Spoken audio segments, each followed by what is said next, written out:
Lightning split the sky above Manhattan as thunder rattled the glass walls of Victoria Monroe's private boardroom. The assistants had cleared out, leaving her alone with a single object on the glossy mahogany table, an ivory envelope sealed in dripping gold leaf. With a single deliberate inhale, she slid the seal, ripped open the flap, and let the paper fall like the countdown to a warhead's detonation. Ink shimmered under the fluorescent glare. "You're invited to Maxwell Langston's wedding." A smirk curved her lips, but her heart thundered. Tonight the invitation would not be a courtesy. It was a challenge, a gauntlet thrown at her feet. Victoria's double take out the floor-to-ceiling window revealed rain-slicked streets flickering with neon agony. She crumpled the paper, then smoothed it flat, voice low, steel-edged with purpose. "This ends on my terms." Her pulse thrummed like a war drum underneath her silk blouse, and she whispered, "Find me someone who can shatter expectations." Sound gripping. If you're on Victoria's side or rooting for the underdog. Dad, drop a comment below. Hit subscribe and tap the bell. This saga only grows more explosive from here. At 5:47 a.m., the alarm in Ben Harper's Brooklyn apartment sputtered to life, dragging him out of a restless dream. In the narrow kitchen, he flipped on a single bare bulb cold light, bouncing off scratched linoleum as he measured formula for his daughter's morning bottle. Outside, the city exhaled a low rumble of subway cars slipping past, and distant sirens stitching dawn to its soundtrack. In the reflection of the chipped ceramic mug, Ben rubbed 3 days' stubble from his jaw and squared his shoulders. Today, like every day, he balanced two worlds. The one where he was, Dad first breadwinner, second, and the one he once thought would last: boardrooms, business pitches, promises now burned to ash. But his focus snapped back to his daughter Ava when she stirred in the cracked packed crib. Swaddled in a pastel blanket clouded with faded stars, her lashes fluttered open, revealing blue eyes shining with unspent trust. Ben crouched down, voice soft as dawn, murmuring, "Hey kiddo, ready for school?" She offered a shy smile through sleep, and he lifted her onto his knee bottle, poised like an olive branch to the world. One slow sip, and Ava's restless stir turned to contented sighs. Ben's heart clenched and eased in the same breath. Caring for her was easy, providing for her almost impossible. An hour later, balancing a lightweight backpack and Ava's tiny hand in his own, Ben weaved through Manhattan traffic en route to his water delivery route at the Monroe Tower. Half-empty crates rattled against the steel dolly, each thump a reminder of past splurges. Cell phone repairs, rent overdue, therapist appointments to soothe tension that never quite loosened its grip. If he could just get the premium spring water to the high-rise offices on time, he could avoid the late fees that meant another sleepless night. He glanced at the sleek tower's mirrored facade rising into low-slung clouds, a monument to wealth he had once felt part of. At precisely 7:02 a.m., Victoria Monroe surveyed her kingdom from behind bulletproof glass. 3 widescreens flickered with global stock trends, oil futures, and an incoming dossier on a rival acquisition.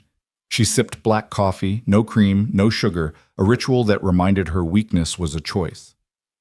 Below her polished nails, the obsidian desk gleamed. A framed photo of her late mother smiled in bronze relief, a reminder that her legacy stretched beyond any quarterly report. Her assistant Marcus slipped into the suite like a shadow. "Ms. Monroe," he said, voice cautious. An envelope arrived, secured and unmarked. Victoria glanced at him, then at the sealed parcel on the glass tabletop. She rose every inch of the force of nature in a designer sheath gown and crossed the room. Rain pelted the windows, blurring the city's edge into watercolor drips as she unfurled her fingers to lift the envelope. The moment froze, raindrops paused mid-fall, the hum of the city dimmed to watch her break the seal. Gold dust from the embossing clung to her palm. Victoria slid out the cream cardstock beneath eyes, narrowing as she read the elegant script. "Victoria Monroe is cordially invited to the marriage of Maxwell Langston and Malene Hawthorne." She let the invitation flutter back to the table, where it lay like a sharpened blade. Memory sparked Maxwell's easy charm. The afternoon their engagement collapsed the courtroom hearing that followed. The world had labeled her cold, too driven, too untouchable. Maxwell had traded loyalty for a family name as if her heart were collateral damage. But this envelope wasn't mere formality. It was a spotlight trained on her pain. She inhaled, and the storm outside answered in thunder. Suppressing the urge to toss the paper into the rain, she gathered it, the creases whispering defiance. "He wants me there to show I've cracked," she murmured to the empty room. Marcus watched her reflection tighten, every calculated step exuding command. "No," she said, voice low and composed. "He'll watch me rise." Fingers tapped the mahogany, forging a new rhythm. "Make it clear I won't crumble." Marcus nodded, already reaching for his phone. On the skyline, the rain resumed its rush-sliding water streak lines across the glass. Victoria Monroe slipped the invitation into a leather portfolio, then straightened her posture as though the weight of the challenge had only sharpened her edge. A war chamber, not a wedding guest list, lay ahead, and she intended to emerge unbroken. By mid-morning, the news feeds below were alive with speculation. Monroe to attend ex's nuptials, power move, or emotional trap. Unfazed. Victoria tapped her phone. "Begin the search," she instructed Marcus. "I need someone unignorable, someone who can shatter every expectation." He swiped through profiles instantly. Actors, CEOs, retired champions. She shook her head once. "Not a face he'll predict," she added, voice trembling only with excitement. "Find me the storm!" Across town, Ben Harper wheeled his dolly into the marble lobby of Monroe Tower, unaware he was the answer to that whispered command. As the first crate touched down, his gloved fingers brushed the brass elevator button, and the gears of fate ground into motion. Neither father nor CEO could yet see how a single night, a simple invitation, and a borrowed umbrella would redraw the lines between power and vulnerability and leave the world waiting for a reckoning. Thus the spark was lit, an invitation cloaked in insult, a vow unspoken, and the silent promise that when rain met city lights, every expectation would be washed away and a new story would begin. In her glass-walled office, Victoria's assistant watched the skyline tremble under a storm. "Will you crumble?" he asked. She turned voice low and steel cold. "No. I'll make him regret ever underestimating me." 3 days later, she slipped on stilettos and set her plan in motion. Thunder rattled the windows as Victoria Monroe settled behind her crystalline desk. The invitation lay open before her like a dare she couldn't resist. Outside, rain carved rivulets down the glass, each drop echoing the pulse in her temples. She picked up her phone and dialed, tone clipped but brimming with intent. "Secure every channel of Monroe Tower's scheduling software," she instructed. "I want to reroute a delivery." Marcus, her chief of staff, blinked. "A delivery?" She didn't look up. "Premium spring water, the kind our clients pay a premium to skip the line for." She tapped the invitation's edge with a manicured nail. "I need someone to deliver it personally. Make it seem accidental, but ensure it's him." He nodded, adrenaline and wonder flickering in his eyes. Victoria hung up, then rose and walked to the floor-to-ceiling window. Lightning split the sky, illuminating the city in a brutal white wash. In that moment, she saw the plan in its entirety: humiliation for Maxwell, an unforgettable spectacle, and her own vindication framed by his stunned face. She breathed in the charged air, steadying the storm within her. That night, she lay awake on a mattress that felt as cold as marble. Her mind replayed every slight Maxwell had dealt, each calculated smile in boardrooms, every public whisper questioning her strength. She pictured his smug satisfaction when she declined his last outreach, and then the invitation artfully cruel landing like a gauntlet at her feet. Sleep fled before the shape of her retaliation, a man who needed no script, no crutch, whose mere presence would crack Maxwell's polished world. Meanwhile, 3 boroughs away, Ben Harper folded laundry in his cramped bedroom. The whir of the washing machine blended with the distant hum of traffic. When he checked the water delivery route online, his heart sank. There was no condo address for Everhart Tower. He rubbed the sleep from his eyes, shrugged into a wrinkled shirt, and kissed Ava's forehead before she stirred. Whatever change was coming, he resolved it could wait until after he'd tucked her in again. Back at Monroe HQ, a small team assembled in a covert war room. Screens flashed with live feeds of building manifests, GPS trackers, and internal calendars. A data specialist keyed in Ben's name, former VP at Beacon Grid, now off the grid entirely. No LinkedIn profile, no public records beyond a delivery license. Perfect. Victoria watched the lines of code blur under her gaze, finding him had been easier than she'd anticipated. "They'll think it's a new executive perk," she said as Marcus arranged the final details. "A concierge-style delivery, the kind of surprise and delight that goes viral." Her lips curved. "Only he won't know he's part of a spectacle until he's standing beside me." In the half-lit morning hours, Monroe Tower's internal system blinked with a sudden alert route adjustment required. The next available delivery slot, Ben's, was instantly rerouted to the 15th floor private lobby. A notification pinged his app. He frowned at the address change and tapped to accept. The fee was high, but sometimes opportunity looked like money. Victoria returned to her office at dawn, slipped off her stilettos, and stretched in silence. She allowed herself a moment of calm. The storm outside had passed, leaving the city damp and gleaming. She picked up the invitation once more, tracing the embossed letters with her fingertip, and recited Maxwell's name like a promise. When Ben wheeled his dolly into the marble lobby 3 days later, the polished floors echoed beneath his boots. He paused, scanning the pristine walls etched with Everhart Holdings. The sky outside was a hard blue. The rain long gone, but the air carried a chill that seeped through the double doors. He straightened his grip on the dolly's handle and stepped forward. Victoria watched from her office's glass perch as the elevator doors opened. She saw him pause, the curve of his shoulders, the set of his jaw. For an instant, she felt something unguarded stir within her, a flicker of recognition, as though she'd glimpsed a version of herself when she'd first climbed these corporate stairs. Then she closed her mouth, reminding herself why she'd orchestrated this moment. He carried the final crate through the lobby, shoulders steady, eyes trained on the next corner. When he rounded the marble column, she stood up, slipping back into her stilettos.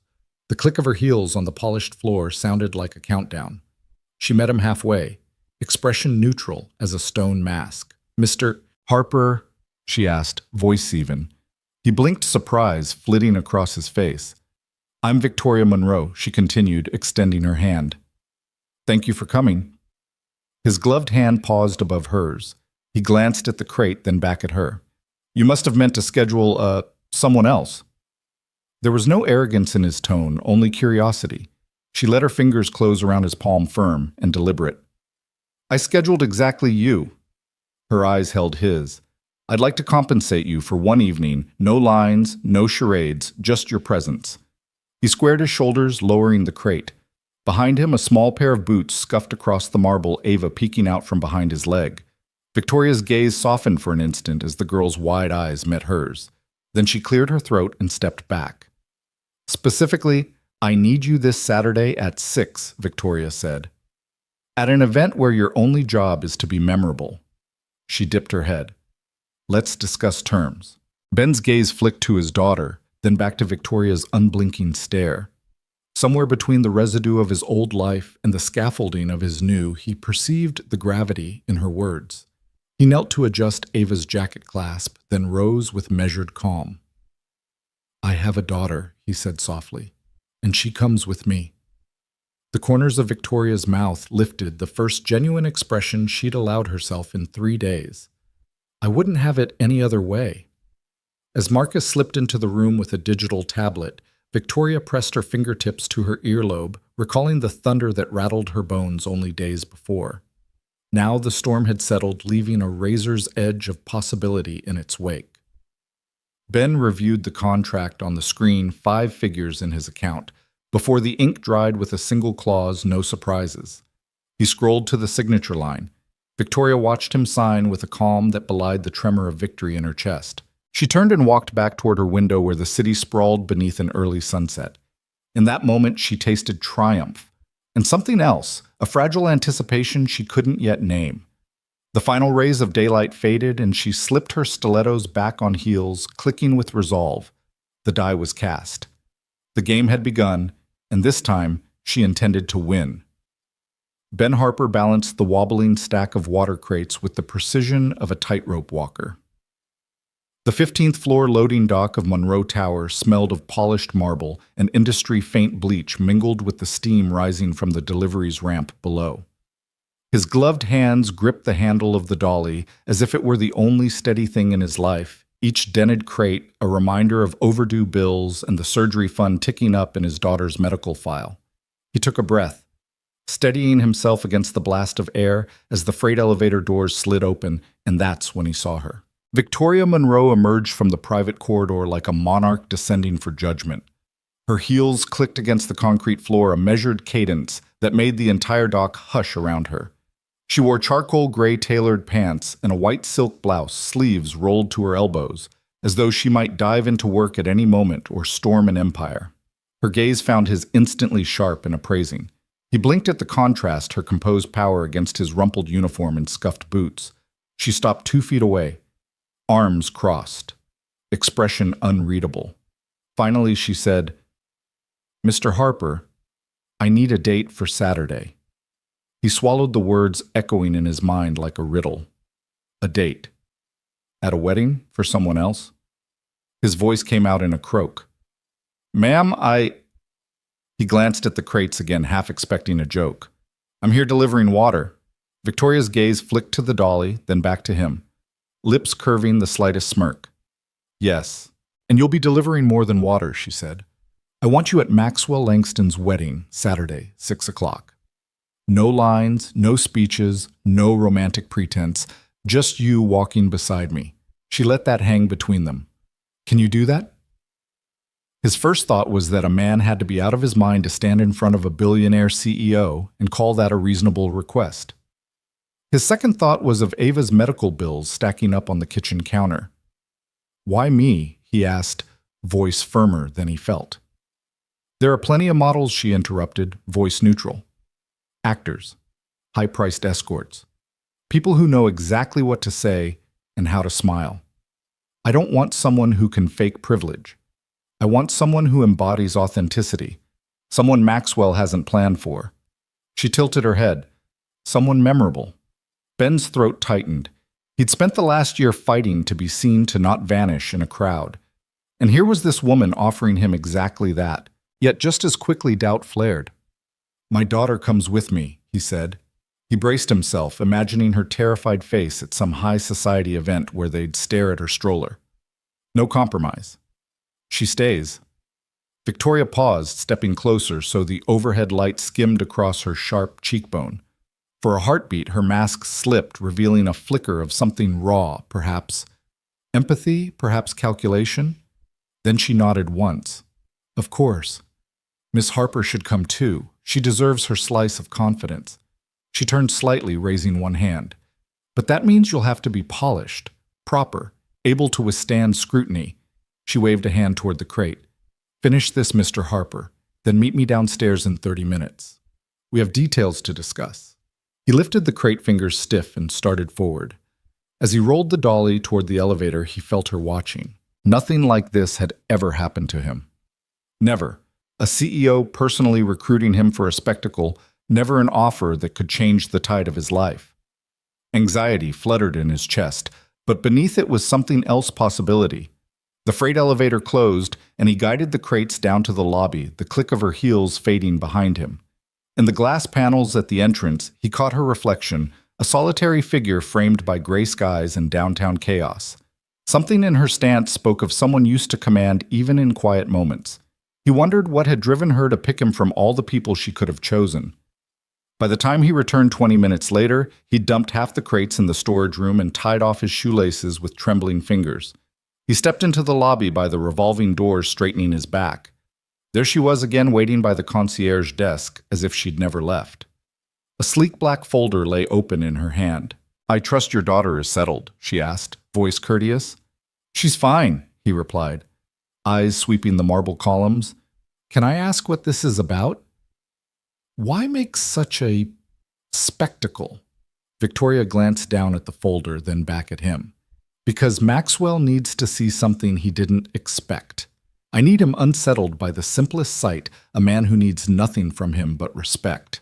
She handed him a stack of papers, an itinerary, a dress code for his daughter, the schedule for hair and makeup, the limo pickup times. "Everything's here. My assistant will handle the details, but you need to know the plan." He flipped through the pages, absorbing each directive: tuxedo-fitting, Friday evening rehearsal, at the estate tomorrow, at dusk, press photos at the red carpet. At the bottom, a single line caught his eye: payment transferred on acceptance. No amount specified. She'd mentioned generous compensation. His breath caught. He thought of fuel bills, rent arrears, Ava's hearing consultation. This could change everything. You really mean this, he said, voice low. Victoria nodded, tucking a loose strand of hair behind her ear. I mean every word. Are you and Mr. Harper? He looked at the folder, then at her.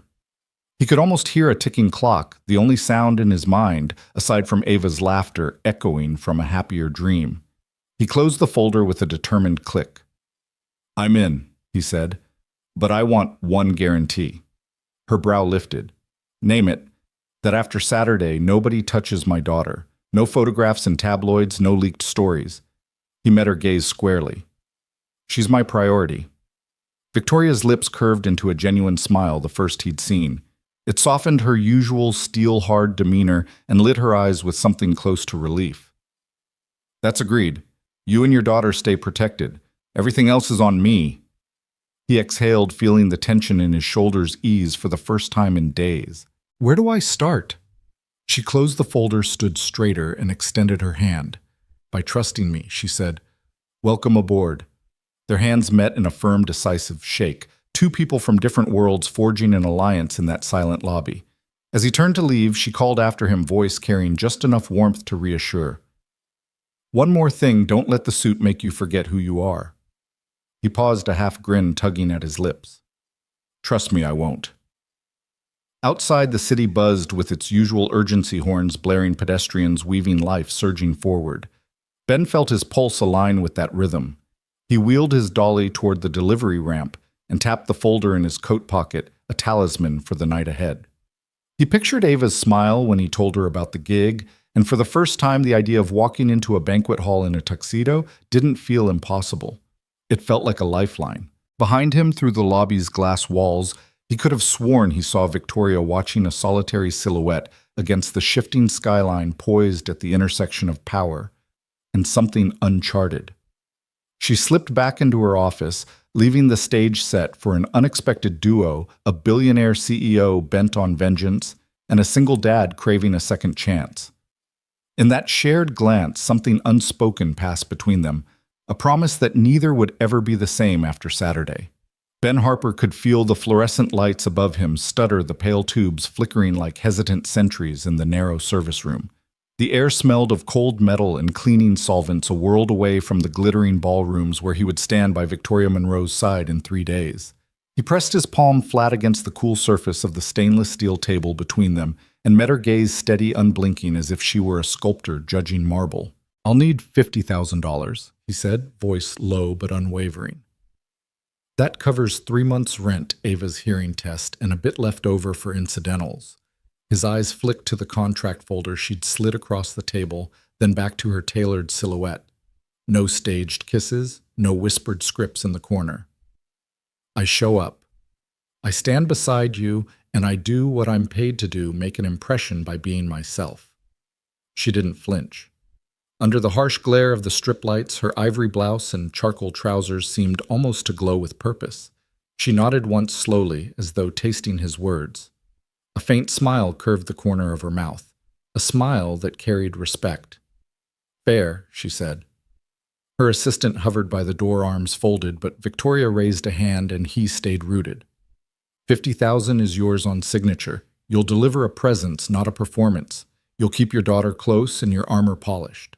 And if anyone crosses the line, paparazzi socialites, even the caterer, my team will sweep them aside before you blink. Ben leaned back, wincing as the fluorescent hum pulsed in his ears. He pictured the check clearing and Ava's smile when he told her they could finally see the specialist. He thought of the piles of overdue bills in his apartment and the fear that thumped through him every time he wondered if he'd let her down. He breathed out, finding calm in the rhythm. Confidentiality, he added. No stories, no leaked photos. If my face or hers ends up on some tabloid claiming we're a PR stunt, I walk. And you keep the money. Victoria's gaze sharpened with approval. Agreed. She gestured to Marcus, who produced a slim pen from a pocket in his blazer. He slid it across to Ben, who picked it up with careful fingers. They spread the contract on the table, precise lines of legalese etched in black ink, guaranteeing payment, specifying boundaries, outlining non-disclosure clauses and listing contingencies for any breach. The document was cold and clinical, but in that moment it felt warm with potential. Ben set the pen to the signature line. His heartbeat drummed in his wrists as he scrawled his name, Benjamin Harper. He dipped the pen in ink and signed again on the addendum guaranteeing confidentiality. Then he snapped the cap closed and placed the pen back on the table. Victoria reached out, lifting the folder with graceful ease. She tucked it under one arm and extended her free hand. "Welcome aboard, Mr. Harper." He took it, noting the firmness of her grip. In that simple contact, he felt a surge of solidarity, two people forging an unlikely partnership under the same fluorescent glare that had once served only to highlight his struggles. "Thank you," he said, voice quieter now, edged with something like humility, "for trusting me." She tilted her head, a silken curtain of dark hair brushing her shoulder. "Trust isn't given lightly," she replied, "but I believe you won't let me down." He nodded, gathering his coat and the contract folder as though they were lifelines. As he turned to leave, Marcus cleared his throat and slipped forward with a printed schedule. Ben glanced at the itinerary, a Friday evening suit fitting at Lionel and Hart, a rehearsal at dusk Saturday on the Montclair estate lawn, press positioning at precisely 5:45 p.m. "I'll be there," Ben said, sliding the schedule into his coat pocket, "and I'll do exactly what we agreed." Victoria straightened her shoulders and watched him head for the door. When he paused in the threshold, she added, voice soft but firm, "Don't let the suit make you forget who you are." Ben gave a faint smile, a rare gesture he reserved for moments of genuine connection, and stepped into the hallway. The door clicked shut behind him, and the dull throb of the fluorescents in the service room faded to silence. Outside, in the quiet hum of the tower's interior corridors, he exhaled fully, for the first time since she'd roped him into this plan. He fingered the contract folder, feeling the weight of her expectations and the promise of what lay ahead. The world outside the tower's marble walls was as chaotic as ever, horns blaring from the street below, commuters hurrying by with unwilling purpose. But for once, his steps felt purposeful too. Downstairs, the press of the city washed over him, a river of urgency and noise that he navigated with new resolve. At the subway platform, he showed his MetroCard without hesitation. Each stop brought him closer to his apartment, to Ava's soft, trusting eyes. He pictured telling her, "We're going to a wedding. I'll wear a suit, and you'll be with me every step of the way." That evening, as the setting sun cast long shadows through his living room window, he gathered Ava in his arms. Her hair smelled like bedtime stories and baby shampoo. He held the contract folder open before her, turning it so she could see the signatures. "Ava, this says I get to wear special clothes and go somewhere very fancy with you," he explained, voice gentle. "It also says we can both be ourselves, no pretending. And it says we get help with things we need like rent and your hearing test." She reached out a small hand, touching the crisp paper. "Daddy wear tux?" she asked, brows furrowed in concentration. "I will," he promised, smoothing her hair. "And you'll wear something pretty, too. Do you like pink dresses?" She nodded, eyes wide. "Pink and sparkles." He laughed softly, pressing a kiss to her cheek. "Pink and sparkles it is."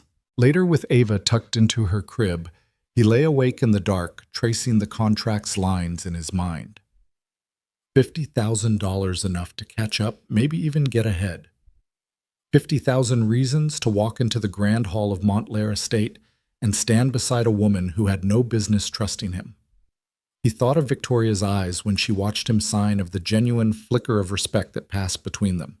He wondered what would happen when he stepped onto that red carpet, how the world would see him in a midnight blue tux instead of a water-stained uniform. He felt a tight knot of nerves, but deeper still was determination. Because this wasn't just a job. This was a second chance. A chance to show Ava that her father could stand tall in any room, to remind the world, and maybe himself, that worth wasn't measured by the suit you wore, but by the courage in your heart. As the city lights blinked on across Brooklyn, he rose and crossed to the window. The skyline was a constellation of ambition and possibility, each tower a promise yet to be fulfilled. He folded the contract folder, laid it on the nightstand, and switched off the lamp. Tomorrow, he whispered to the quiet room, we start something new. And for the first time in months, he fell asleep thinking not of all he lacked, but of all he might gain. Ben Harper stepped into the hushed showroom of Lionel and Hart just as the morning light caught the edges of the polished oak counters.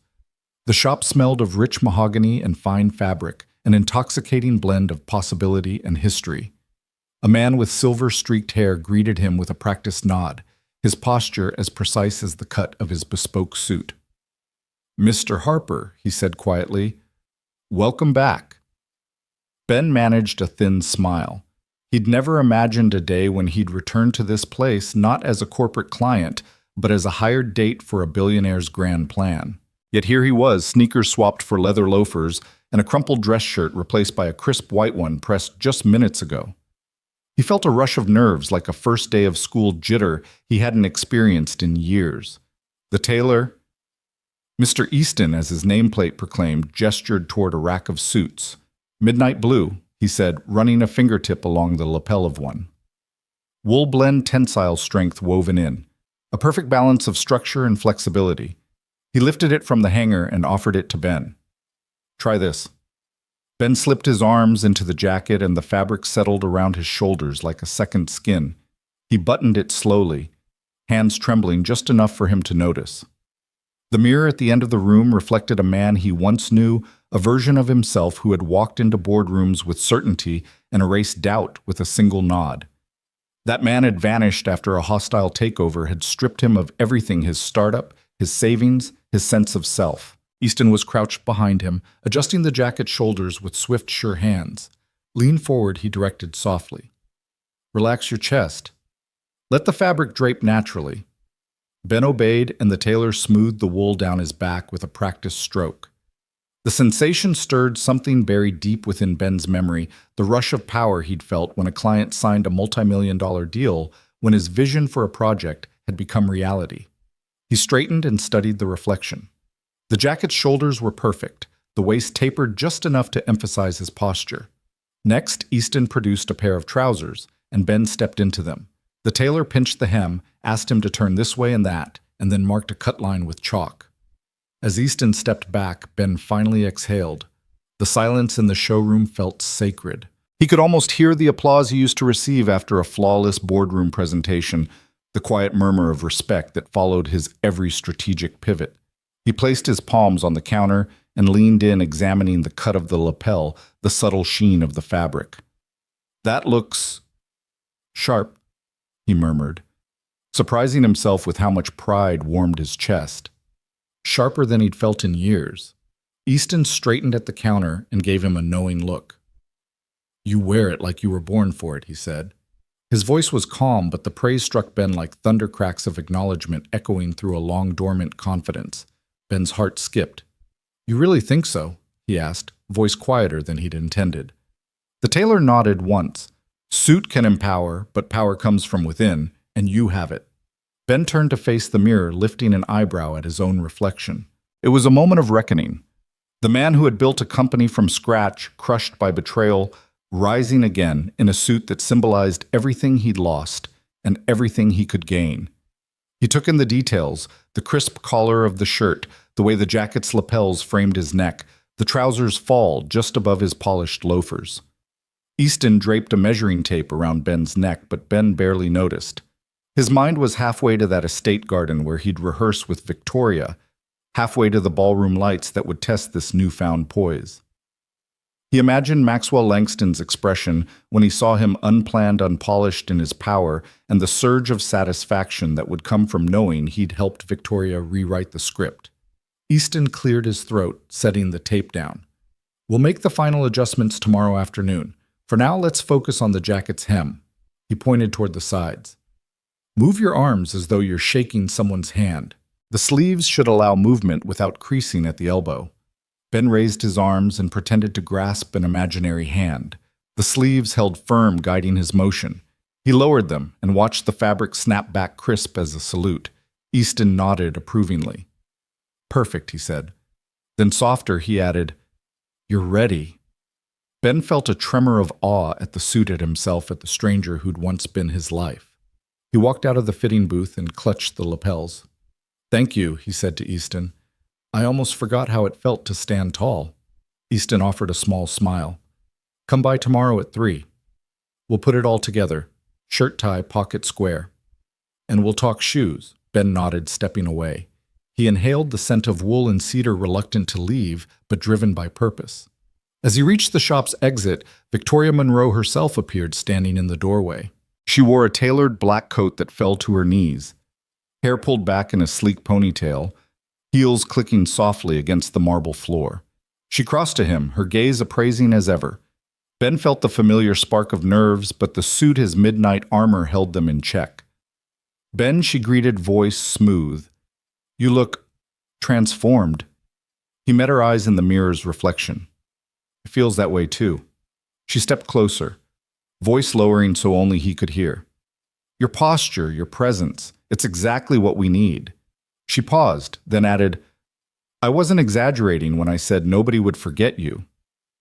Ben allowed himself a small grin. "I'm glad to exceed your expectations." Victoria studied him for a long beat, as though cataloging each detail. Then she offered a genuine smile that softened the steel in her eyes. "Let's hope Maxwell feels as unsettled as we planned."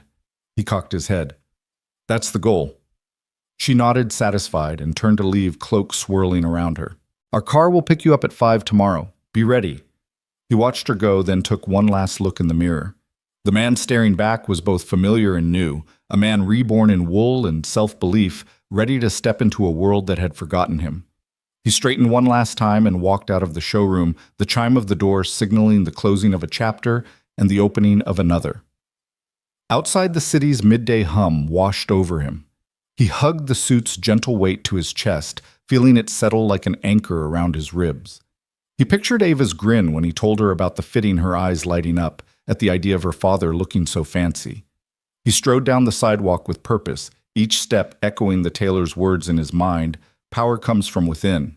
And in that midnight blue wool, Ben Harper felt power rising quiet, confident, ready to claim what was once his, and to stand unwavering beside the woman who'd seen something in him that even he had forgotten existed. Ben Harper eased the latch on his apartment door and carried Ava inside the late afternoon sun, filtering through threadbare curtains to cast a golden glow over peeling wallpaper and a stack of bills teetering on the end table. The place felt smaller by the day, a single bedroom, a kitchenette that rattled when the fridge hummed, and a bathroom sink perpetually stained from hard water. Yet tonight it would be their sanctuary before everything changed. Ava was already pulling at her nightgown as soon as he set her down. Her hair tumbled in unruly waves as if she'd spent the afternoon wrestling with every pillow in the house. Ben knelt beside her on the faded rug, untying the knot at the nape of her neck to unfold the snarled strands. Each finger stroke was deliberate, a small ritual he had turned into an art form over countless evenings. "You know," he said softly, "it doesn't matter how perfect your braids look. What matters is you feel seen." She tipped her head, eyes wide, with the innocent confidence that only 6-year-olds possess. "Mama says pretty hair makes you feel pretty." He smiled, brushing a stray curl behind her ear. Mama was right.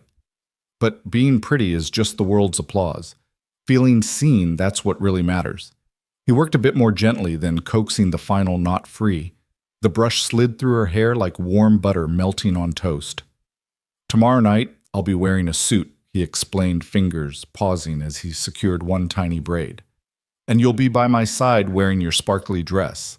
When people look at us, we'll know we're not pretending." Her gaze drifted toward the living room window, where the sun dipped lower, painting skyscraper reflections on the tinted glass of the building across the street. "I'm not pretending," she whispered, as though testing the words. "Exactly," he said, and placed the brush on the carpet. He stood and fetched her sparkly pink dress, simple tulle with silver accents, and held it out. Ava's face lit up as though he'd produced actual fairy wings. She scampered into it, and he helped tighten the sash, feeling the soft pressure of fabric cinch her waist like a promise.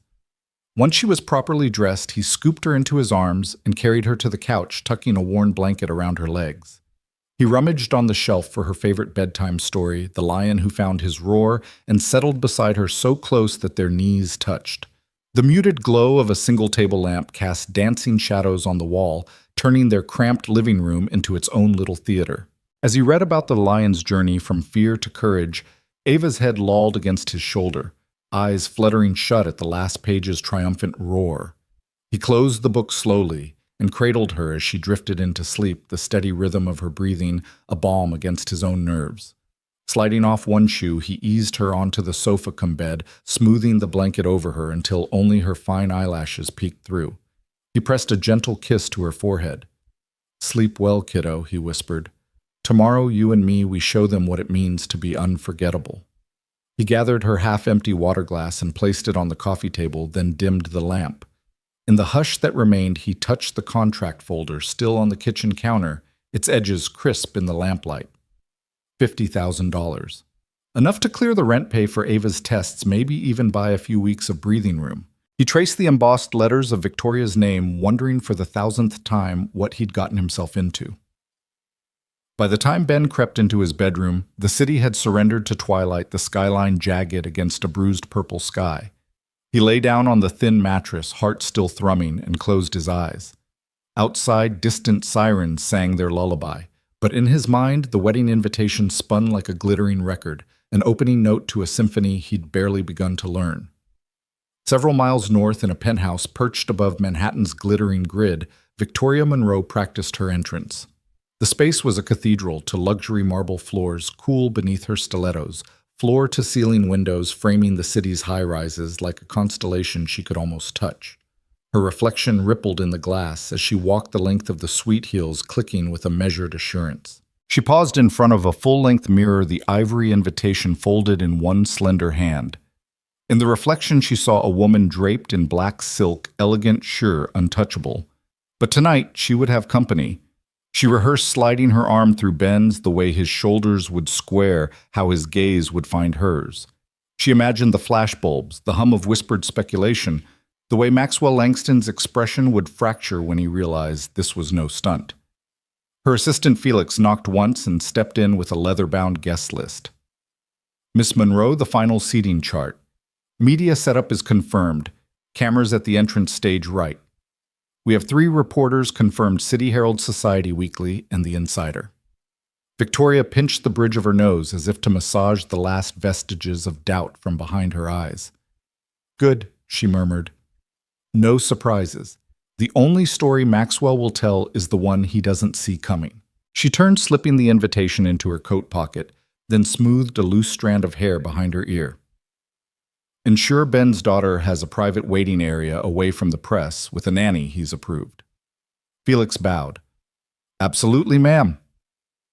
After he left, Victoria closed the drapes on the east wall and lit a single candle on the marble console, its amber flame licking at the subtle shadows she used to keep locked away. She stepped closer to the mirror and practiced the tilt of her chin, the lift of her gaze, a silent code of confidence she had mastered over countless boardroom battles. But tonight something fluttered at the edge of that confidence anticipation, a thrill she hadn't allowed herself in years. She traced the edge of her coat, imagining the hush that would fall as she and Ben entered Montclair Estate. She could see the chandeliers catching the light, the hedge-lined paths lit by lanterns, the orchestra tuning in the courtyard. She rehearsed a soft smile for the cameras, a small nod to the music, her silent declaration that she belonged in every room this time. Not as a challenger, but as a champion. Victoria inhaled deeply, letting the candle's warmth fill her lungs. She pressed her fingertips against the glass, feeling the cool pulse of the city beyond, as alive and restless as she was. Her heels carried her to the edge of the room where a leather love seat faced the skyline. She sank onto it, crossing one leg over the other, and closed her eyes for the briefest moment, gathering strength. Tomorrow night, she told herself, you walk down that aisle with purpose. Tomorrow night, his ex's wedding becomes the stage for something far greater than a matrimonial vow. It becomes the moment you reclaim every ounce of respect he denied you. Every step you take will echo in the silent spaces he left behind. A soft chime from her phone broke the reverie. A message from Marcus Blackcar arrives in 1 hour. "Are you ready?" Victoria opened her eyes fierce with resolve. She tapped back, "I was born ready." Then she rose, smoothing the lapels of her coat. She walked to the window just as one by one the city lights blinked on each office tower, a beacon of ambition and power. She lifted her chin and watched the city awaken under her gaze. Across the boroughs in a cramped bedroom, Ben Harper's eyes fluttered open as the first chime of his phone crackled through the darkness. A reminder set days ago. Suit fitting tomorrow at 3 Central p.m. Don't be late. He rolled onto his side, heart racing with the stirrings of impending change. Ava lay sleeping on the sofa, her chest rising and falling in rhythmic peace. He sat up slowly, propping himself on one elbow to watch her for a moment longer. The pale glow of streetlights pooled on her hair, gilding each strand with promise. He pressed a hand to his chest, feeling the echo of his own heartbeat steady in the hush before the storm. Back in her penthouse, Victoria stood alone in the darkened living room, the candle's last flicker extinguished. She unclasped a slender bracelet, the only piece of personal jewelry she owned, and slid it onto her wrist. It was simple silver, unadorned, but in its plainness it held the memory of her mother's generosity, the final gift before she passed. Victoria glanced at her reflection, the metal catching tiny points of light, and let the memory anchor her. Neither of them knew how the night would unfold, whether Ben's quiet strength would shatter Maxwell's composure the way Victoria intended, or whether the tiniest slip, a misplaced step, a trembling voice could undo everything. But in the calm that enveloped their separate worlds, they shared the same unspoken truth: a storm was coming, and they faced it together. As the city held its breath, two lives converged in preparations both tender and fierce. One father brushed tangled curls with fatherly devotion. One CEO rehearsed her grand entrance with steely precision. Both tasted anticipation on their tongues, that bittersweet tang of hope and fear entwined. And in the silent promise of what was to come, they found their strength. The limousine eased to a halt at the edge of the red carpet, its headlights flickering off the polished marble entrance of Montclair Estate. A gust of warm evening air carried the scent of magnolias and freshly lit chandeliers. Ben Harper's heart pounded in rhythm with the soft click of Victoria Monroe's heels as she opened the door first. The flashbulbs ignited like a summer storm, each burst of light illuminating her black silk gown as if it were forged from liquid night. Victoria stepped out with a calm precision that belied the roar of cameras and murmurs of the assembled press. Her gown hugged her shoulders and tapered to the ground, moving with her like a living shadow.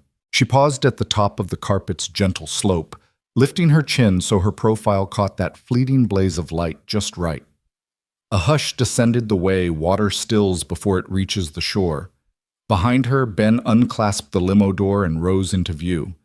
The midnight blue tux, tailored to his frame in Lionel and Hart's hushed showroom, caught glints of flash like a dark mirror. For a heartbeat, he hesitated, only to find Victoria's steady gaze beckoning him forward. He stepped out, shoulders squared, and the crowd shifted. No longer a delivery man scuttling through back corridors, he was the quiet storm Victoria had summoned. A cascade of shutters went off the air, scented with anticipation. Ben's breath caught as he scanned faces clustered behind velvet ropes, socialites in shimmering gowns, hedge fund magnates in Pierre Cardin, and the ever-present files of paparazzi wielding lenses that swallowed souls for breakfast. Somewhere in that swirl stood Maxwell Langston, her ex-fiancé, and Malene Hawthorne, the woman who had once clasped Victoria's place. "Stay close," Victoria whispered, her voice a silk thread stitched between the roaring flashes. Her fingers brushed his arm, an echo of the small, intimate gestures that had opened them both to something unexpected. Ben nodded, chin lifting to catch her eye. In that moment, they shared a silent oath, no flinching, no faltering. They moved together, the red carpet's velvet greeting soft under Ben's polished loafers. Each step was a line of code written in confidence. Tonight, they would rewrite the narrative. The crowd parted, instinctively drawn by the contrast of her ebony elegance and his unspoken strength. Maxwell's gaze snapped to them first. He stood beneath the grand archway, arm draped possessively around Malene's waist, his suit pristine, his smile practiced. But when the flashbulbs danced across Victoria's gown and the silhouette of Ben's quiet power, his composure cracked. His mouth curved into an uncertain question, "Who is that man?" And his eyes flicked from Victoria to Ben, searching for an answer. Victoria offered no explanation. Instead, she raised her shoulders, letting the fabric of her gown fall like a curtain of midnight behind her. Ben kept pace, starlight reflected in the sharp crease of his trousers. They reached Maxwell's side, and Victoria extended her hand, an invitation and a challenge. "Good evening, Maxwell," she said, voice cool enough to still the flurry of paparazzi flashes. "Thank you for having us." His jaw clenched, and Malene's painted smile trembled as she watched Ben's steady form. The tabloids had rehearsed every angle how Victoria would crumble, how she might beg forgiveness or slink away. Instead, here she was radiant and resolute, flanked by a man who had nothing to gain except the dignity she had restored to him. Ben nodded politely, offering a firm handshake that spoke of respect, not rivalry. The camera zoomed in on that moment, the billionaire CEO and her delivery man date, a tableau no scriptwriter could have devised. A collective breath seemed to catch in the crowd's throat. As they advanced, the whispers began, "Is that him? She really chose the delivery guy? Look how he carries himself." Those murmurs trailed behind them like ghostly applause. Victoria and Ben glided past clusters of well-to-do guests who stared with open mouths and parted like the sea before a storm. They reached the reception hall's threshold, where a wall of crystal chandeliers spilled liquid light across white marble floors. A hush fell again this time, not from anticipation, but from awe. Ben's reflection shimmered against the glossed surface, his posture upright, his presence undeniable. Just moments ago, he had been a ghost in his own life. Now he was the lead in a scene so charged it crackled in the air. Inside the orchestra paused mid-note brass instruments, held poised like sentinels. Victoria and Ben moved toward the head table where Maxwell and Malene sat, Maxwell's hand white-knuckled around his champagne glass. He forced a smile as they approached, but his eyes were unmasked raw with shock. Victoria turned to him once more, her voice softer now, but no less powerful. "I hope you enjoy the evening," she said, and the words slipped across the room like a silk knife. Then she offered her arm to Ben. "Shall we?" Ben lifted her hand to his lips in a courteous gesture that rippled through the crowd, stirring a cocktail of envy and admiration. He helped her descend a few steps to the head table where she seated herself deliberately on a gold-accented chair. The empty place beside her waited like a promise. Ben offered her a slight nod, then took his own seat, his eyes never leaving hers. Maxwell cleared his throat, the brittle sound echoing in the sudden quiet. "Victoria," he began, voice brittle, "you look stunning." She tipped her chin, cool confidence rippling through her gaze. "Thank you. I trust the evening will be equally memorable." He swallowed, and Malene's forced smile wavered as she realized she shared space with a man she'd never imagined competing with. Ben folded his hands in his lap, watching Maxwell with the serene calm of someone who carries his own worth, unshaken by others' expectations. The orchestra resumed its waltz, and servers drifted through the crowd with trays of champagne. Cameras still popped at the perimeter, capturing every tableau Victoria's serene victory. Ben's dignified bearing, Maxwell's tremulous composure. The gallery of onlookers murmured and clicked while Victoria leaned toward Ben, her breath a warm whisper. "You're doing beautifully," she said, and her smile was the faintest curve of dawn-breaking night. He met her eyes, a quiet gratitude shining there. "So are you." The first strains of a violin solo unfolded, and two waiters crossed to present them with flutes of sparkling wine. Ben lifted his glass in a gesture of solidarity, and Victoria tapped the rim gently, glass ringing like a single clear note in the symphony of flashbulbs. They sipped, letting the effervescence kindle a shared warmth. Around them, the reception resumed its rhythm, guests leaning close to murmur assumptions, cameras pivoting to capture every gesture, the orchestra weaving a tapestry of strings and brass. But for Victoria and Ben, the world condensed to the space between them, the breath of silk against wool, the shared heartbeat of triumph and possibility. In that charged hush across the head table's polished surface, Maxwell realized the night had slipped from his control. The woman he had tried to cast aside had returned not as a fragile ghost, but as an unshakable force, and at her side stood not an actor reading from a script, but a man whose quiet strength outshone every chandelier in the room. Victoria caught Maxwell's eye one last time and offered a small, graceful nod, the kind that marked both an end and a beginning. Then she turned back to Ben, her eyes reflecting candlelight, and said softly but with perfect clarity, "Thank you for reminding me who I am." Ben inclined his head, a gentleman's acknowledgement that spoke louder than any spotlight. In that gilded hall, amidst the swirl of gowns and polished cufflinks, they had arrived not as a scandal, but as a revelation proof that true power lies not in pedigree, but in presence. And as the violin solo rose to its final crescendo, the grand entrance that had shattered every expectation settled into memory, leaving an afterglow that would linger long after the last flashbulb dimmed. Ben Harper guided Victoria Monroe through the warm glow of the reception hall, where crystal chandeliers dripped light like frozen waterfalls. The murmur of high society small talk swirled around them, board chairmen extolling quarter returns, hedge fund wolves praising each other's pedigree socialites, flitting from table to canapé tray in search of the next best angle. Normally, a man in Ben's position would have shuffled along the fringes. Tonight, he moved through the room with a surgical calm that unsettled every practiced power play. A distinguished gentleman in a charcoal pinstripe suit leaned in as they passed. "Miss Monroe," he purred, "I didn't recognize your companion. He's distinguished." He paused as though weighing his words between aristocracy and curiosity. "What is his background?" Victoria offered a gracious smile, but Ben answered before she could. "I was once in finance," he said, voice steady. "Ran a small tech firm, then I stepped away."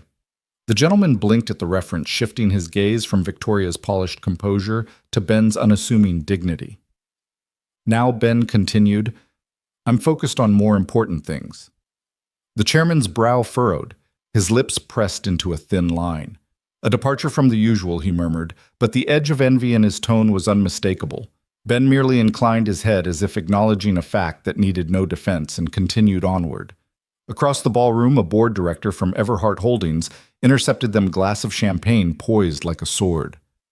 "Victoria, darling, you simply must introduce me to this fascinating man," she said, voice heavy with expectation. "He's hardly the sort you parade around social events." Victoria met her gaze evenly. "Allow me," she said, and introduced them. The director's eyes flitted over Ben's tuxedo, then rested on his calm expression. "Your daughter must be very proud," Ben said, extending his hand. The director coughed, nearly dropping her flute. "Proud, of course," she stammered, imagining headlines that read, "Monroe's secret weapon, the janitor who stole her heart." Ben gave a small nod and moved on, leaving her flushed with startled admiration. They turned down a side corridor lit by mirrored sconces. Soft laughter trailed behind them, women in couture comparing their seats, at the head table men speculating on follow-on deals. Ben scanned the crowd, noting the way people parted as if the night's true drama lay not with the bride and groom, but with the duo who just usurped their scene. He caught Victoria's eye, her lips curved in a fleeting smile of surprise and approval. He offered his arm. "May I tempt you with a quieter corner?" She glanced toward the grand piano tucked beneath a balcony of gilded railings. The pianist's fingers danced in arabesques across ivory keys, weaving a melody both tender and unbound. She slipped her arm through his. "Lead the way." They paused beside the piano as the piece reached a lilting crescendo. Ben's reflection shimmered in the lacquered surface sleeves, draping just so, tie knot perfect.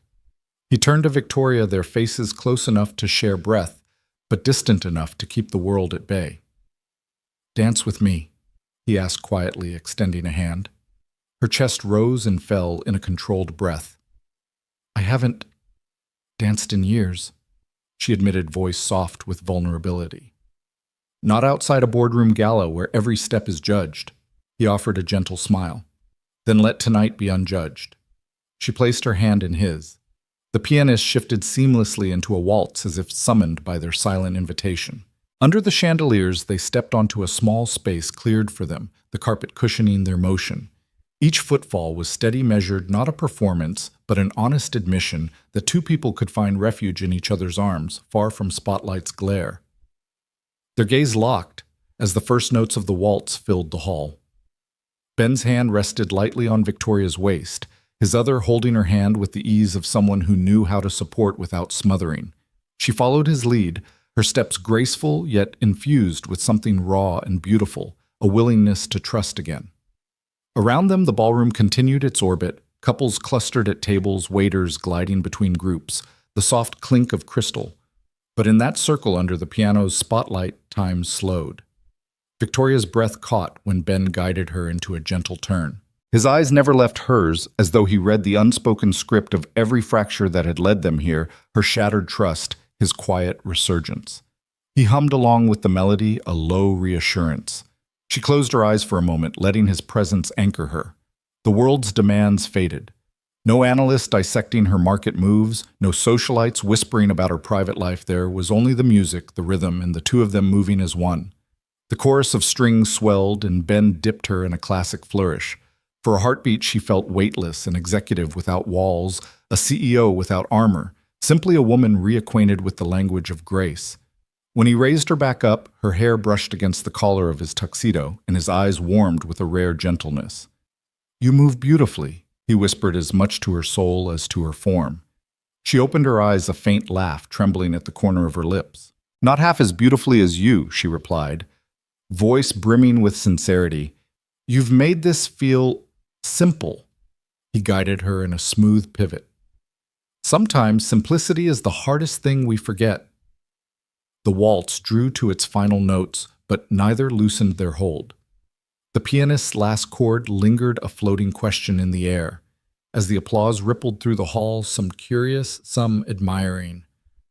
All transfixed, Ben led Victoria back toward the head table. Maxwell watched from his seat, jaw slack with disbelief. He had expected a spectacle of sorrow or contrition. Instead, he'd witnessed two souls reclaiming their narrative in a display too genuine to script. Malene, perched at his side, looked at him with a newfound disdain. This wasn't the power play they'd anticipated, but a reclamation of dignity that no alliance or inheritance could mimic. Victoria and Ben slipped into their chairs, the final embers of the dance still glowing between them. Victoria's hand brushed against his as she settled a silent thank you for the moment of truth they'd shared. He offered her a subtle nod, meeting her gaze with unwavering loyalty. The orchestra transitioned to light chatter and the clinking of silverware, but the undercurrent had shifted. Where once guests had wondered if Victoria would crack, they now questioned their own assumptions about power and presence. Ben's quiet strength had disrupted the evening's carefully choreographed politics, and his dance with Victoria had forged an intimacy that no whispered rumor or camera flash could breach. As the next course was served, Victoria leaned toward Ben, her voice a murmur meant just for him. "Thank you," she said, fingertips brushing his, "for reminding me why vulnerability can be our greatest strength." He reached for his glass, lifting it in a toast that felt like a vow. "To truth," he said, "and to the moments that reveal it." Their glasses clinked softly, a quiet note amid the evening's orchestrated grandeur. Around them, the guests resumed their conversations, but for Victoria and Ben, the waltz's echo remained a wordless truth shared in a room built on performances. And in that lingering silence between notes, they found a harmony all their own. After the last toast, Victoria and Ben slipped away from the grand hall, threading through guests still clustered around candlelit tables. The cool night air hit them as they stepped into the waiting car. No flashbulbs, no whispered critiques, just the hum of the engine and the city lights blurring past the tinted windows. Ben watched Victoria's reflection in the glass, her profile framed by the glow of passing street lamps. For the first time, she looked vulnerable rather than invincible. They arrived at her penthouse in near silence. The elevator doors opened to reveal art-lined walls and plush carpeting leading to floor-to-ceiling windows that overlooked Manhattan's sleepless streets. Victoria unlocked the door with a swipe of her keycard. Inside, the apartment felt more like a sanctuary than the fortress he'd imagined. A single lamp cast a warm pool of light on a low coffee table, and on the far wall, the city's skyline shone like a constellation she seemed to hold in her hands. "Make yourself at home," she said, shrugging off her coat and letting it fall across a velvet chaise. "I'll get us something to drink." Her heels clicked as she crossed to the bar, where rows of crystal glasses and decanters sparkled under recessed lighting. Ben closed the door quietly behind him. He hung his jacket on a brass hook, then took in the space-soft rugs underfoot, a thick throw draped over the sofa, family photographs discreetly placed among abstract sculptures. It wasn't ostentatious. It was curated, thoughtful, a reflection of a woman who controlled everything except her own loneliness. She poured 2 glasses of amber liquid whiskey neat and handed one to him. "I hope that's okay," she said as he settled onto the edge of the sofa. "I know you're not a drinker in suits." He shook his head, accepting the glass. The warmth of the whiskey seeped through his palms. "It's fine," he replied. "Thank you." They sank into companionable silence, the only sound the traffic far below, and the soft exhale of the air conditioner. Victoria toyed with her glass, tracing the rim with her fingertip. Finally, she spoke. I've stood in boardrooms and courtrooms in front of cameras, and never once did I feel seen, she said, voice low. People respect what I build, what I control, but they don't see the woman behind the titles. She lifted her eyes to the window where distant headlights looked like drifting fireflies. When my father died, I thought I'd find purpose in running Everhart Holdings. Instead, I inherited his ghosts. I learned to mask every doubt, every ache. It became easier to be the storm than to reveal the calm. Ben listened, swirling his whiskey as if it held answers. He realized this was her confession, the one she never allowed in the glare of public expectation. Victoria Monroe, untouchable CEO, was admitting the price of her empire isolation. He set his glass on the coffee table and leaned forward. I know what that feels like, he said. I lost everything once, too. Her head snapped toward him, surprise softening her features. He exhaled slowly, gathering the memory. 5 years ago, I had a startup Beacon Grid. I poured every ounce of myself into it. Then my partner sold me out.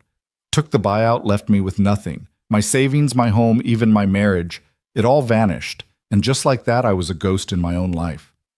Her breath caught. She listened as he unfolded the story, how the holding company tied to his ex-partner had buried him, how he'd watched the court strip away his ownership, how he'd fought to keep custody of Ava but lost her for months. Each sentence was a stepping stone over the rubble of betrayal. I remember the void, he continued, voice thick with recollection. Waking up in that empty apartment and thinking I'd never find solid ground again. But then Ava, she became my purpose. She taught me that even when your world is in pieces, someone's eyes can give you reason to rebuild. Victoria's hand trembled slightly as she touched his wrist. I'm sorry, she whispered, and he could feel the weight of her empathy through her silk blouse. I never knew. He shook his head. It's not your fault. He paused, studying her face in the lamplight. Neither is your loneliness. We both survived by hiding our wounds. Only tonight did I see yours. She set her glass down and rose, moving to the window. The city stretched beneath her, a tapestry of lights and hopes. I thought power would fill the hollow, she confessed. But it's a poor salve for a broken heart. I've negotiated every deal, but I've never sold my own soul. That stays hidden even from me sometimes. Ben joined her at the glass, and they stood side by side in the hush. He reached out, brushing a strand of hair behind her ear. You're more than your title, he said firmly.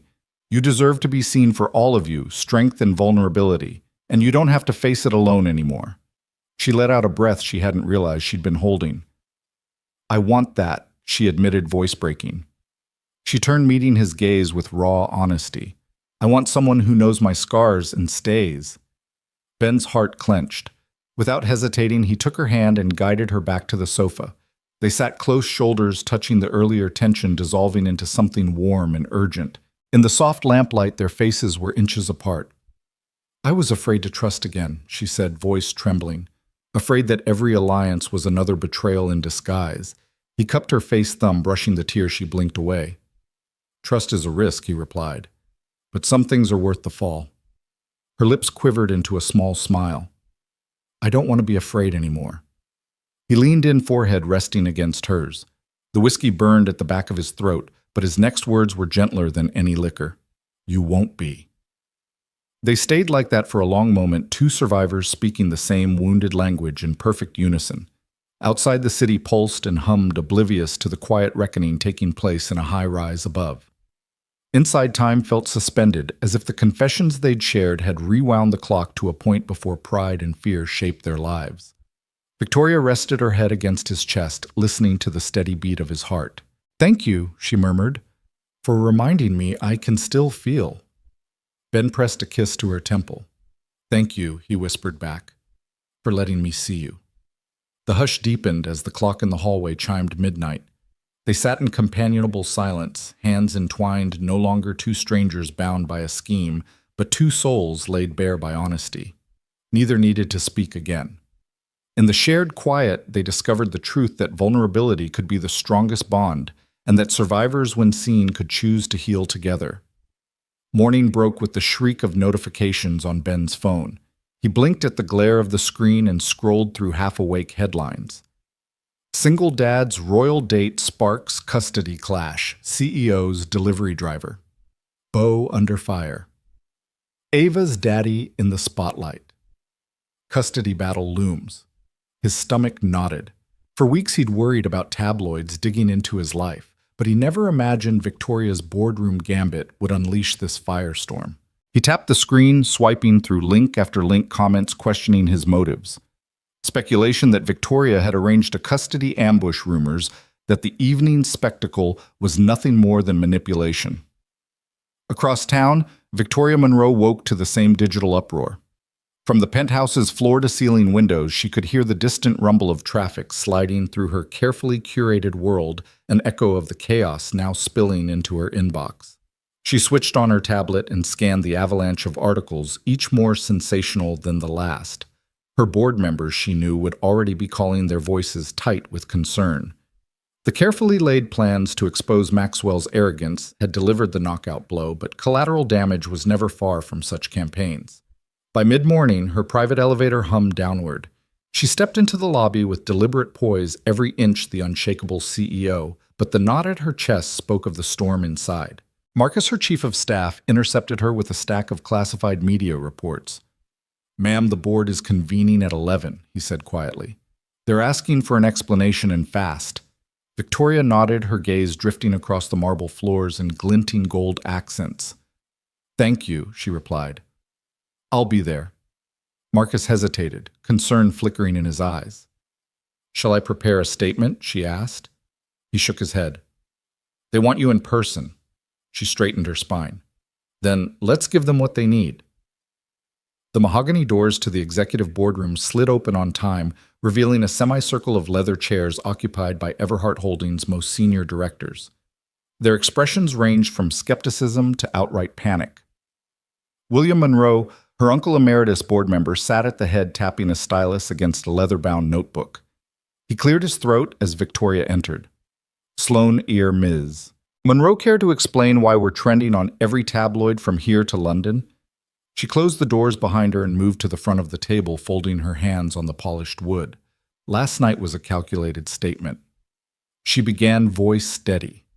It surpassed even my expectations. Maxwell Langston's wedding was the stage upon which we demonstrated that power and presence aren't dictated by legacy. They're earned by authenticity. A murmur rippled through the room. She held up a hand. "But I realize the fallout has created concerns about our public image, and more importantly, about our governance." Her uncle's brow furrowed. "Governance. People are questioning your judgment. They're calling this a reckless move, suggesting it's blurring personal vendettas with corporate strategy." He leaned forward, voice low. "We need to mitigate the damage." Victoria met his gaze unflinchingly. "The real question," she said, "is whether we stand behind the truth or hide behind our reputations." Some directors exchanged uneasy glances. She paused, letting the silence settle like dust. "I have evidence of our company's darkest secrets. Shell companies' hidden transactions, off-book acquisitions orchestrated by my father. These deals were legal on paper but unethical in practice, executed to bury assets and manipulate markets without accountability." A gasp rippled through the boardroom. William Monroe's stylus froze. "You're talking about Cordova Partners," he said, trying to keep the tremor from his voice. "Those were legacy holdings meant for strategic acquisitions." His uncle's tone mingled confusion and defensiveness. "They were board-approved." Victoria shook her head. "Only on paper. We never disclosed them to our shareholders. We never vetted them through our compliance channels. They operated entirely outside Everhart's governance structure, and my father used them to purchase companies knowing full well they would harm the very employees we claimed to serve." She reached into her portfolio and laid out a thick dossier. "Here are the acquisition records for Beacon Grid, Sunrise Pharmaceuticals, and 3 other companies. My father used Cordova Partners to orchestrate those deals, then scrubbed the trail. The result was legal extraction of assets and mass layoffs. Photocopied contracts, audit logs, and emails littered the table like evidence at a trial. The board members exchanged looks of horror. "Why now?" William Monroe demanded. "Why bring this up when we're already under fire for last night's spectacle?" Victoria lifted her chin, steel in her tone. "Because we cannot continue as a company built on stolen ground. We cannot apologize for exposing Maxwell's vanity if we hide our own sins. She fixed her uncle with a steady stare. It's simple. Either we disclose these shell companies to the regulators and the public, or I resign. I will not lead a house of cards. A tense silence followed, broken only by the clicking of a pen. Then Richard Lawson, the longest-serving director, spoke. His voice was measured but carried weight. If what you're saying is accurate, this could trigger federal investigations, fine civil suits. He leaned back. It could sink Everhart. Victoria nodded. Yes. But the alternative, continued obfuscation, will destroy our integrity and brand faster than any scandal. She tapped the dossier. Truth is not a liability. Concealment is. The room held its breath. William Monroe closed his notebook slowly and slapped it shut. If the board votes to authorize full disclosure, he said, voice heavy with resignation, Everhart will weather the storm. But if any director opposes, I suggest you follow through on your resignation. Victoria allowed a small, satisfied smile. Then let us vote. One by one, the board members raised their hands for transparency, for reform, for a future built on accountability rather than legacy.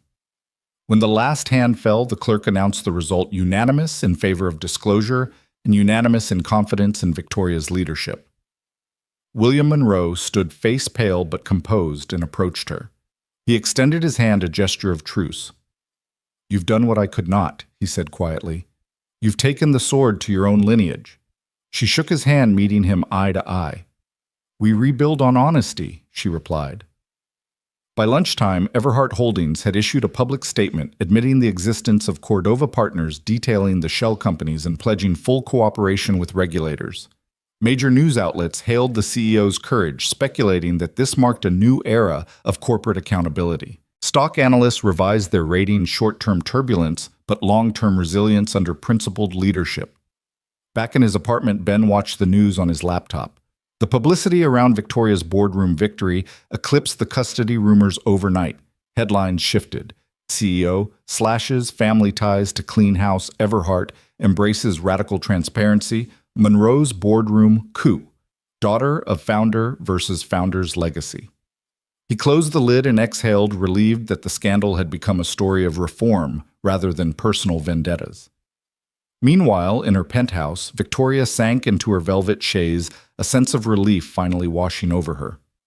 The dossiers lay on the coffee table, symbols of the reckoning she'd forced. She stared at the city skyline, still glittering, still relentless. But tonight she felt a quiet pride. She'd chosen truth over convenience, integrity over inheritance. She'd confronted the ghost that haunted her family's name and emerged stronger. Across Manhattan, two lives had collided in a whirlwind of strategy and emotion. Ben Harper had stepped into a world of power he once left behind. Victoria Monroe had embraced vulnerability to shatter the walls her father built. Now facing the fallout together, even from a distance, they had rewritten not only a wedding's narrative, but the very story of Everhart Holdings. The night shadows receded as afternoon sun flooded the penthouse. Victoria rose and walked to the windows, feeling the unfamiliar warmth of genuine confidence. She lifted her phone and typed a message to Ben Storm Weathered. Truth prevails. See you tonight. She hit send and watched the city pulse below, knowing that tonight they would meet not as CEO and contractor, but as two survivors bound by a shared commitment to authenticity and to each other. The morning sun filtered through striped awnings as Victoria Monroe, basket in hand, stepped into the farmer's market.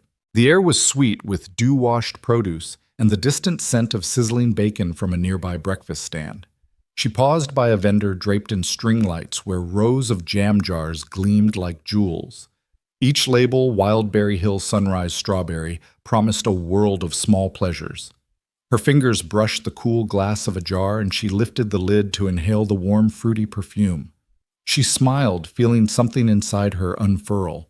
Ben Harper followed close behind Ava's tiny hand tucked in his.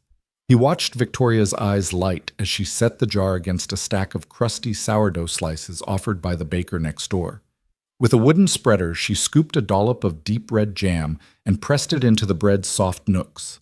The jam squished under the gentle blade syrup pooling at the edges. She lifted the piece to her lips and closed her eyes, savoring the burst of sweetness.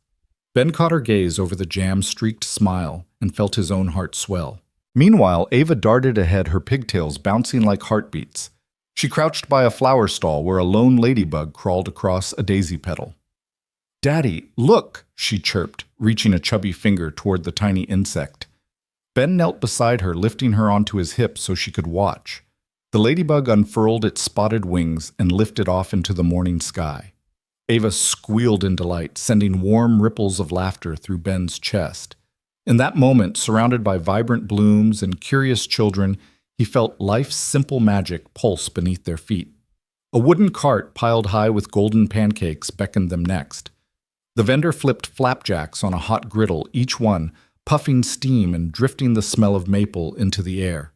Victoria placed her basket on the counter and ordered 3 stacks, one plain for Ava, one sprinkled with blueberries for herself, and one dusted in cinnamon sugar for Ben. He handed his daughter a small fork, watching her jab at the fluffy cake with earnest concentration. Victoria drizzled warm syrup over her pancakes, the liquid amber cascading in slow ribbons. They found a weathered picnic table under a walnut tree, its leaves whispering overhead. Ava sat between them, her pancake nearly as big as her face. Ben buttered his first flapjack, then passed the jar of strawberry jam. "Want to try it on your pancakes?" he asked. Victoria glanced at him, a playful glint in her eyes. "Why not?" she said, swirling jam through the stack until the layers gleamed pink. With their plates balanced in their laps, they shared a quiet feast, forkfuls of warm cake syrup and jam melting together in easy harmony. Victoria leaned back against the bench, wiping her lips on a napkin. "I almost forgot how good this feels," she admitted, voice soft with wonder. "Just sitting here, no agendas, no PR teams. Just us." Ben nodded, sliding a piece of pancake onto Ava's fork. "It's the best kind of therapy," he said. Between bites, he talked about the week ahead. School projects for Ava, board meetings for Victoria, and how they'd reserve these moments whenever they could. She reached for his hand across the table, their fingers lacing together like roots anchoring a sapling in soil. Later, they wandered through the stalls, selecting heirloom tomatoes still warm from the sun, fresh basil bunches, and a loaf of rosemary bread. Victoria paused at a pottery stand and ran her fingertips over a hand-thrown mug, its glaze swirling like storm clouds. She recalled how she used to rush through life, filling it with deadlines and acquisitions, never stopping to feel the cool curve of clay. Now she cradled the mug against her palm, thinking of early weekday mornings spent here with coffee instead of champagne. They returned home with baskets heavy on their arms. In the cramped kitchen, Ben laid out a patchwork quilt on the linoleum floor and set their haul on top. Vegetables, jam jars, fresh bread, and 2 pale blue mugs. Victoria unpacked a small cooler with avocado slices and goat cheese. Together they assembled an impromptu feast: jam-swirled croissants, sliced tomatoes dusted with salt, and steaming mugs of chamomile tea. Ava ran circles around them, trailing tiny handprints of jam across the quilt. Each giggle was a thread weaving them closer. Victoria poured tea into her new pottery mug, its warmth seeping through the ceramic. Ben slid next to her on the floor and they shared their small plates. He buttered a slice of rosemary bread and handed it to her. She bit in, eyes closing at the savory burst of flavor. "You spoil me," she teased, cheeks full. He smiled, brushing a crumb from her lip. "Only because you deserve it." Their laughter rang gentle in the stillness, a melody that belonged solely to them. Ava returned, clutching a scrap of paper she'd found in her dad's pocket. "Look!" she announced, holding up a crayon drawing of Mom, Dad, and herself, all smiling under a sun. Victoria's chest tightened. This little picture scribbled in Ava's energetic hand captured everything they longed for. She scooped Ava onto her lap, smoothing the drawing over her shoulder. "It's perfect," she whispered, kissing her daughter's head. Ben watched the scene, the small family huddled on the quilt, and felt a profound calm settle in his bones. As the market's bustle dwindled into midday lull, they lingered over tea and bread, savoring each other's company. Victoria, who once believed healing came through grand gestures, now understood it thrived in these unguarded smiles and jam-fingered hands. Ben, whose heart had been guarded against disappointment, recognized the trust he'd found in her gaze. Each shared bite, each passing moment of laughter wove them closer into a rhythm neither had known they needed. Sunlight shifted through the window, painting the quilt in soft gold. Ava yawned, head heavy from the morning's excitement. Victoria lifted her against her shoulder, humming a lullaby Ava hadn't heard in weeks. Ben rose to grab a cozy blanket, draping it over the three of them. The quilt and the blanket became their world, a nest where healing blossomed without fanfare. Victoria pressed a gentle kiss to Ben's cheek as they sat together. "Thank you for today," she said, voice thick with emotion. "For making me slow down." He wrapped an arm around her and rested his head against hers. "Thank you," he replied, "for letting me in." They remained like that for a long moment, the kitchen's quiet cocoon shielding them from the past's echoes and tomorrow's demands. Outside the city thrummed with life, but inside they had discovered a different pulse, one measured in the sweetness of strawberry jam and the laughter of a little girl chasing ladybugs.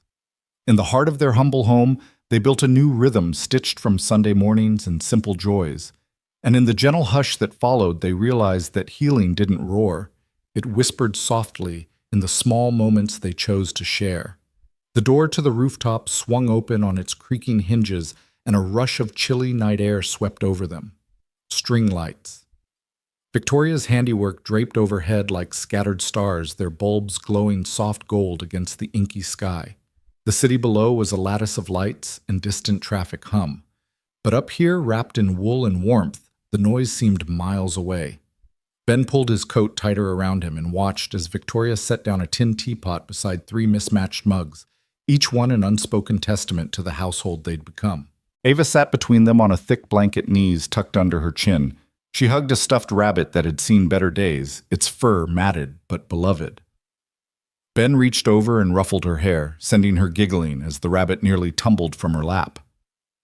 "Your turn to choose," he whispered, nodding toward the pots of chamomile tea. Victoria smiled and eased herself onto the blanket, crossing her legs. She poured tea into Ava's smallest mug first, then Ben's, then her own steam spiraling upward in glowing tendrils. Ava's face lit up when she blew on her mug. "It's not too hot," she said, sipping carefully. She paused, eyes wide as if struck by some sudden thought. "When I grow up, I want a rooftop like this." She swept her arm toward the distant skyline. "With lights and tea and stars, just for me." Ben's heart tightened. He exchanged a look with Victoria, proud and soft all at once. "You can have anything you want, kiddo," he said, voice thick. "We'll build it together." Victoria wrapped her arms around both of them, pulling them closer under the blanket's generous folds. The lights overhead cast her profile in gentle relief. High cheekbones softened by candlelight eyes, luminous with something deeper than affection. "We already have it," she murmured. "Right here." They sipped their tea in companionable silence, savoring its gentle warmth. Below them, headlights drifted along avenues. Above, a sliver of moon peeked through ragged clouds. Ben rested his cheek against Ava's hair, inhaling the faint scent of chamomile and childhood dreams. Victoria's hand found his fingers curling around his thumb. "I used to think family was a fortress you built by yourselves," he said softly. Voice barely louder than the wind. Walls, defenses, perfect facades. But this feels sturdier even though it's just blankets and lights. Victoria looked at him, eyes steady. "A fortress can become a prison," she replied. "What we're building is something we choose every day, no walls required." A cool breeze rattled the lights, and Ava shivered in her seat. Ben scooped her into his arms, brushing a stray curl from her forehead. "Come here, monkey," he murmured, kissing the top of her head. She nestled against his chest, eyelids drooping. The hush thickened, broken only by the soft clink of Victoria's spoon against her mug. They sat like that for a long moment, three silhouettes beneath the glow of scattered stars. No speeches, no grand declarations, just a quiet promise woven in their shared breaths. Every broken piece of their past, lost companies, custody battles, boardroom betrayals felt distant, now softened by the warmth of this new union. After a while, Ava whispered, "Tell me a dream." She looked up at Ben, eyes heavy with sleep. Victoria followed his gaze, leaning in close. "What do you dream about, kiddo?" Victoria asked. Ava yawned, then answered without hesitation. "I dream of pancake mornings in the kitchen. I dream of tea on the roof. I dream of Daddy's stories and Mommy's hands helping me paint." She blinked, fading into drowsiness. Ben kissed her forehead. "Then dream on, little star," he said. Victoria stood and scooped Ava into her arms, carrying her to a low chaise. She laid the blanket across her daughter, gently smoothing its edge. Ben watched Victoria tuck Ava's favorite rabbit beside her, then lie down himself to pull the covers over. Ava murmured something unintelligible, then settled into sleep, her tiny chest rising and falling in time with the night. When Victoria returned, Ben was already waiting, wrapping his arms around her from behind. She leaned into him, eyes closed, the soft glow of the lights dancing across her lashes. He pressed a kiss to her temple. "We should go down," he said, voice husky with emotion. She shook her head, breathing him in. "Not yet." Her fingertips trailed along his collarbone. "I want a moment more. Just us."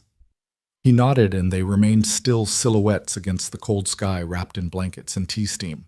In that liminal space between night and dawn, they shared silent confessions, hopes, unspoken fears put aside. He slid his hand to cradle her cheek. "Thank you," he whispered, "for everything." She tilted her head, eyes glistening in the pale light. "No," she replied. "Thank you for staying." Neither needed to speak again.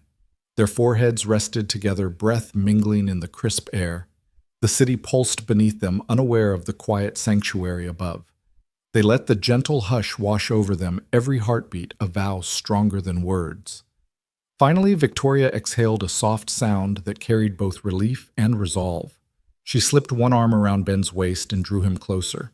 He tightened his hold as if to solidify the moment. When they did stand, it was with reluctant grace, aware that morning would bring errands and board meetings and the next chapter of their intertwined lives. But for now they lingered, savoring the heat of the chamomile mug still warm in their hands. Ben snapped the teapot lid closed and nodded toward the rooftop door. Victoria gathered the string lights, carefully letting them coil around her arms like fireflies returning to their jar. He draped the blanket around her shoulders, brushing a stray lock of hair from her face. They descended the stairs side by side, footsteps silent on the metal steps, carrying hope back into the world below. In the lobby, they paused before parting ways, Ben to their apartment, Victoria to her penthouse, but neither tugged their embrace apart. The night had woven them together in a tapestry of simple moments: jam on toast, pancake laughter, whispered dreams, and an unspoken promise to stay. As they slipped through the separate doors into their homes, each carried the same quiet truth in their hearts, that family was not a blueprint or a contract, but the willingness to share broken pieces and build something whole. And in that gentle silence under string lights, hope had found its home.